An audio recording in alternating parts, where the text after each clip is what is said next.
ایک سوال یہ بھی پیدا ہوتا ہے کہ جب آپ حرم شریف میں داخل ہوتے ہیں تو یہ طواف اللہ پاک کیوں کرواتے ہیں؟ عجیب سا سوال ہے نا بھائی. آپ اللہ کے مہمان بن کے گئے ہیں، آپ کی تو خاطرداری بٹھال کے کرانی چاہیے تھی، دستر لگنا چاہیے تھا. یہ اللہ پاک طواف کیوں کرا رہے ہیں اپنے گھر کا؟ آدم علیہ السلام کو جب اللہ رب العزت نے بنایا،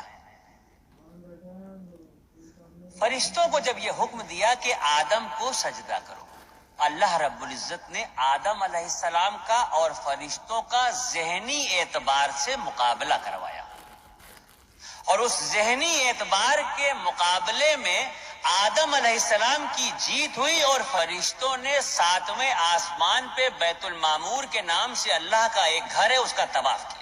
جب اس کا طواف کیا تو اللہ رب العزت کو یہ ادا بہت پسند آئی، اور اسی وقت جبرائیل علیہ السلام کو یہ حکم دیا گیا کہ آدم کو لے کے زمین پہ جاؤ اور بیت المعمور کے ٹھیک نیچے روئے زمین پر میرے ایک گھر کی تعمیر کرو، تاکہ میرے بندے اگر مجھ سے اپنے عشق کا اظہار کرنا چاہیں یا اپنی کسی غلطی کا کفارہ دینا چاہیں تو میرے گھر کا طواف کریں. اگر مجھ سے اپنے عشق کا اظہار کرنا چاہیں یا اپنی کسی غلطی کا کفارہ دینا چاہیں تو میرے اس گھر کا طواف کریں. اور سن لیجئے، ہم جو اللہ کی اشرف المخلوق ہیں، ہماری جب تک سانس چل رہی ہے آپشن کھلے ہوئے ہیں ہمارے سامنے.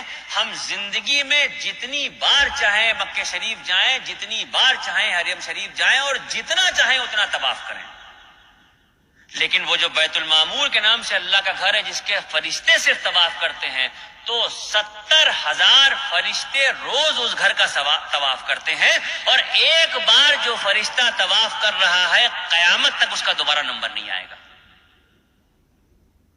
اتنے فرشتے ہیں، اس درجہ طواف ہو رہا ہے کہ ایک بار جو طواف ہو رہا ہے وہ دوبارہ نہیں آئے گا. اب یہ جو زمین پہ خانہ کعبہ کی تعمیر ہوئی،